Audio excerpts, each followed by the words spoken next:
Okay, welcome to Spore. This is a very difficult game to demo in 20 minutes. We actually have many different levels in the game. We have the cell game, the creature game, tribal, city, civ, and space. We're going to show you 2 levels today, kind of in depth. But first we're going to start with one of the editors. Each one of these game levels has an associated editor with it. Almost everything you're going to see in this game is creatable by the player. And this is the creature editor in the game. We start with this torso. It's a very clay-like thing. You can kind of grab, manipulate, shrink, expand, use the mouse wheel to sculpt it. And so this kind of becomes the starting point for our creature. So I'm going to grab this thing and kind of inflate this a bit, drag it around. And what you can do in this editor is influencing not just the look of your creature, but also the way it's going to perform in the world. So I'm going to start here, put a couple of legs from the leg palette here on our creature, and then some feet from the feet palette. You'll notice there are different columns here. A lot of these parts also have morph channels, so we can sit here and kind of distort them. Each part has a number of different kind of directions it can be bent and manipulated in. Now we're going to put some eyes on from the sense palette.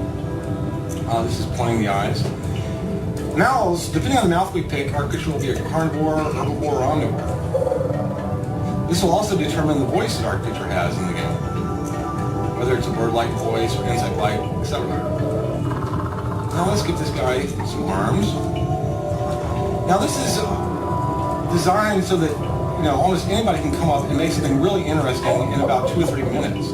We want players to feel like basically they can create something that a Pixar artist would create over weeks. Now this is my just basic creature that I've thrown together. Now we go into the texturing step. The program will actually analyze the topology of this creature, and I'm going to make this guy kind of dark green and try some different textures. Each one of these is a different procedural texture that we're applying to the creature. And it actually kind of knows where to shadow it, where the legs are, where the back is. We can also combine overlays on top of this. So this is an overlay layer that I'm going to make kind of yellow, and we can try different types of stripes on our creature.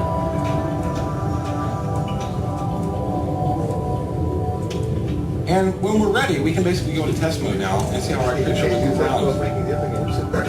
Now at this point, the computer's actually analyzed what I built in the game, and it's procedurally animating this thing. We can actually kind of see it do some of its behaviors that we might see later in the game as we're playing.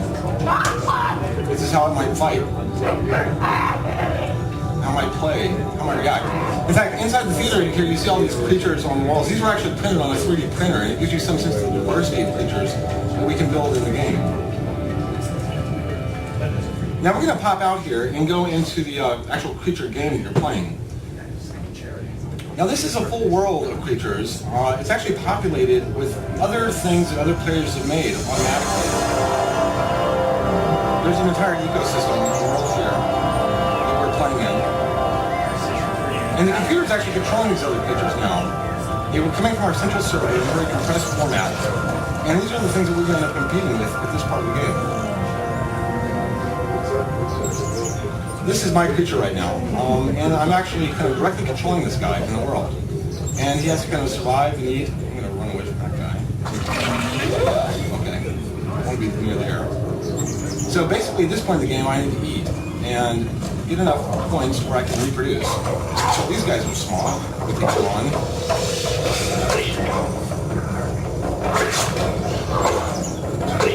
They're just like too many of these guys right now, so I'm going to give up on this.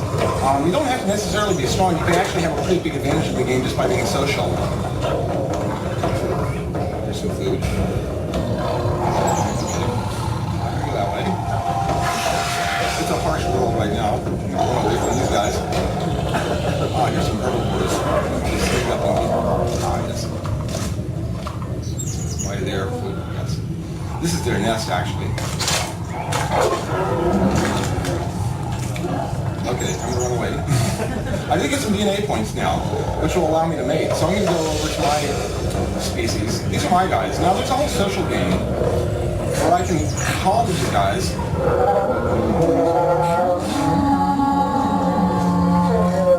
This one's ready to mate. I can tell by the little hearts there. And this is what will get me back in the editor where I can continue to design my creature. Procedural mating.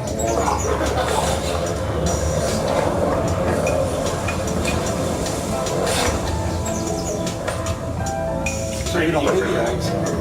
And we're actually playing through every generation of evolution of these creatures.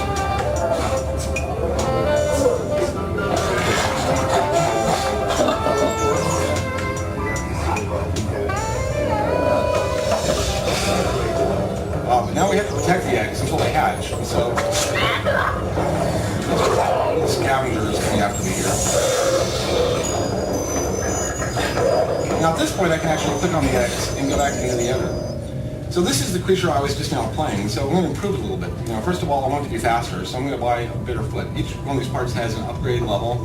These little sliders over here are showing me kind of the performance of my creature. So how I design my creature and what parts I use will determine the performance of my creature in the world.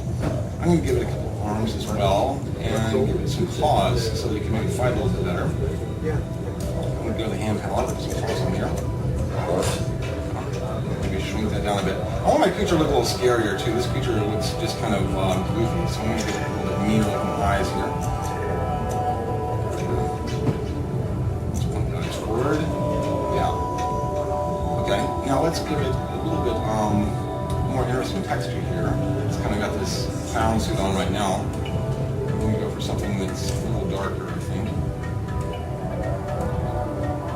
Go for something in a dark blue. Scales, I think.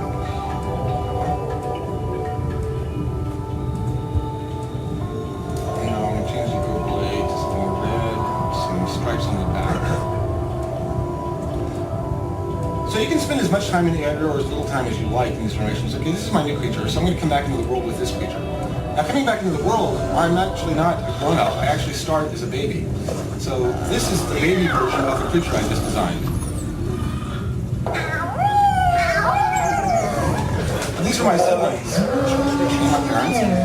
Now I can make friends by clicking on these guys, and they will actually become part of my herd, and we can now work together as a group. So I get the little friendship signs. It's kind of like a friendship game in the sim. And now my little friends will follow me around the world, and we can kind of work together as a team.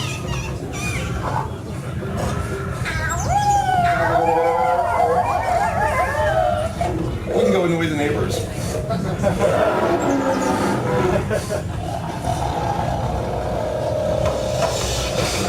If I do this long enough, the babies are going to get eaten, so I'm going to skip over this part of the game. Now, we're going to skip over several levels of the game here. We're skipping over the tribal game, where our creatures become intelligent and they start building tribal tools, huts, and have relationships with other tribes. There's an associated hut editor, where you get to design the hut of the creatures. Also, at some point, you can even design the flora of the game, change, make very kind of imaginative worlds using that. Later we go to the city game, where it's kind of a simple version of SimCity. We're designing their buildings, designing the city layout, kind of the specialization of the city. There's a building editor as well as a city editor. Eventually we get to the civ game where we're designing vehicles that we'll actually use to kind of crawl around the surface of the planet and interact with other civilizations. We're actually going to skip ahead to that phase right now. This is kind of the very end of the civilization game that we're going to. Same species that we were playing before, same planet, just much, several hours later into the game. So, this is one of the cities that I've built for my creatures. All the things you see on screen here are, creatable by the player and then automatically shared to the pollinated content. We actually have several different cities on this planet here. This is our home city. Now, at this portion of the game, which is the very end of the Civ game, we're actually just about to get into the space game. So, at this point, for the first time, I can kind of click on my city hall and choose to purchase a UFO, which is what I end up playing the next level of the game.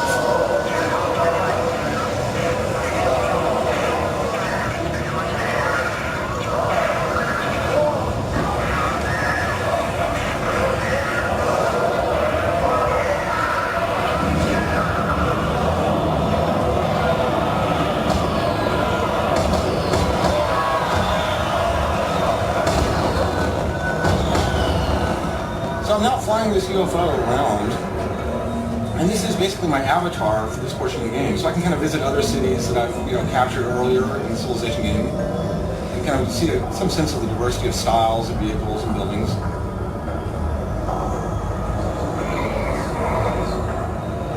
The UFO can be used for a lot of things. It's kind of like a very versatile tool. One of the things I can use the UFO for is collecting content. I can come down to the surface and use my abduction tool and put things in my cargo bay, and I can find a lot of creatures on the surface of the planet. I can use this content actually to bring to other planets and use it to pollinate and build other worlds. We've actually found that we can use this abduction ray for throwing things pretty effectively. And if you throw them this right, they've gotten them into orbit around the planet, which is really cool. So now we're pulling way out. This is the planet that, up to now we've been playing on this planet the entire game. This is our home planet. And with UFO now, we can pull out the solar system for the first time. This is our local solar system. We have a few planets in here. This one has life, I can tell by the sliders. It doesn't have intelligence, but it has some kind of wildlife on it. So we're going to fly over here in the UFO. Coming on the surface. Now, not all the worlds are going to be, super kind of realistic. Some of them are going to be more imaginative, fantasy-based worlds. We want a huge amount of diversity, not just in the creatures, vehicles, and buildings, but also in the planets.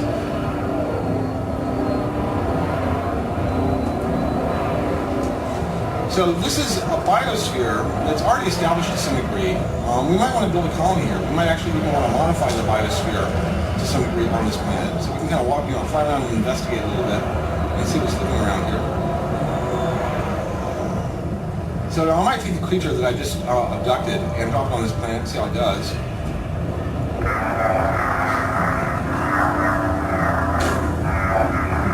Have to meet the neighbors, so to say.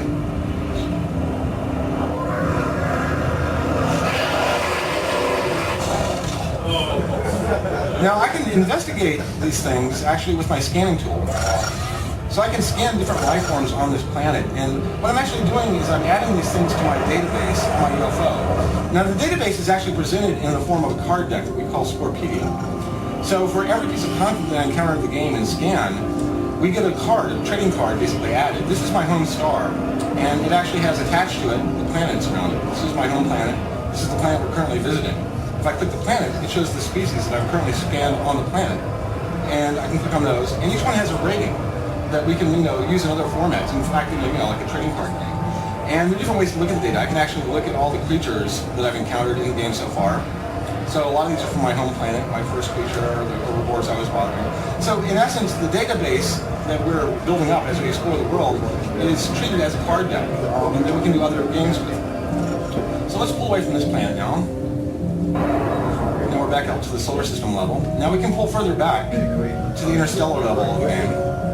So this is a region of interstellar space around our home star. And there are a lot of different kind of places we can visit here. Go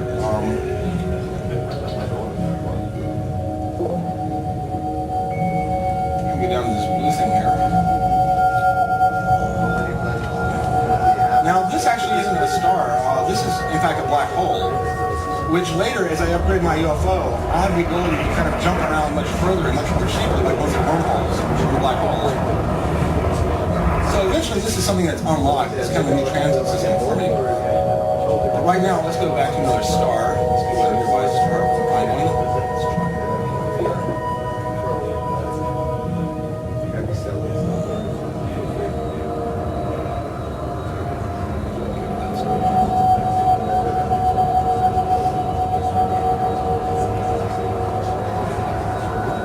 Large galaxy probably holds about 500,000 stars that we're actually going to have. Each will have an average of 4 planets. So there will actually be millions of planets that you can visit in this game. So this is an alien star system. We can visit the close planet here. This one's going to be very hot because it's close to the sun. So we're going to come down to the surface of this planet. So this is more of a lava-based world, which is going to be very difficult for me to terraform and colonize. There might be other reasons for me to explore it.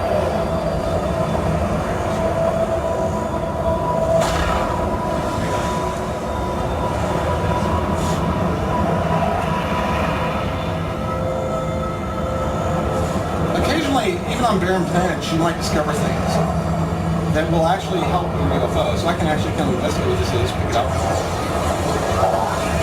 There are a large number of upgrades to the UFO, which will give me increases in weapons, terraforming ability, cloaking devices, all sorts of things that we're kind of pulling from science fiction and doing in my specials catalog that I can use later in the game, or even use in the trading game. So at the space game, there are a lot of different metagames I can play involving exploration, trading, fighting, etc. So I'm going to pull away from here. There's really not much else on this planet right now. We're going to go over to this place, which you can tell by the sliders, in fact, has intelligent life on it. And this is actually a moon. It's a moon of this gas giant here. Pull down to the surface here.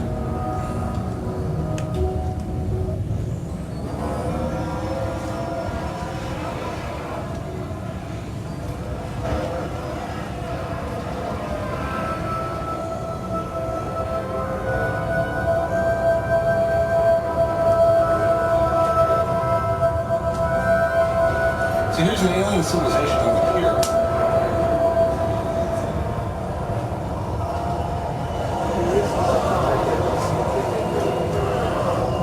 Now these are actually created by some other player. The computer's now controlling them. And a lot of different things I can do here diplomatically. I can try doing some fireworks just to see if I can impress them. So they like that. I'll try doing some more fireworks.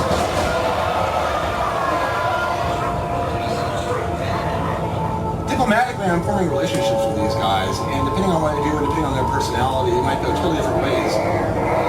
So at this point, they were so impressed with what I did, they're starting to worship me, come as a god. So I might decide to kind of pick one of these guys up, abduct him.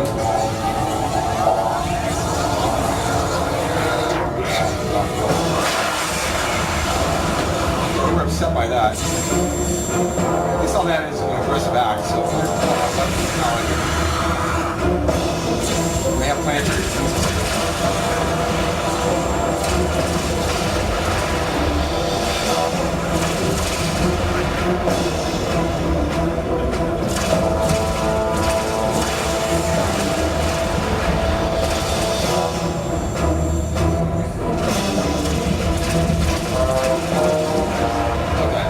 So I managed to take out their defenses there.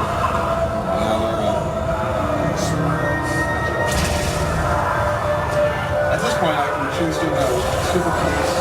Now, this also isn't necessarily. I'm going to pull away from here because I think we upset them.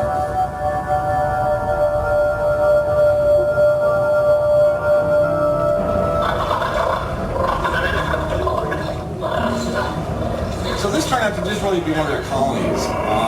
And probably attacking them was a mistake here. I apologize here. But now we're getting another message on our comm screen.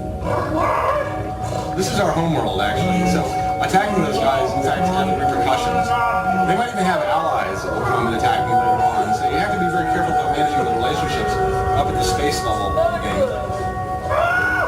Now this is, several thousand stars of interstellar space here, but even this is just a very small fraction of the entire galaxy that we're playing in.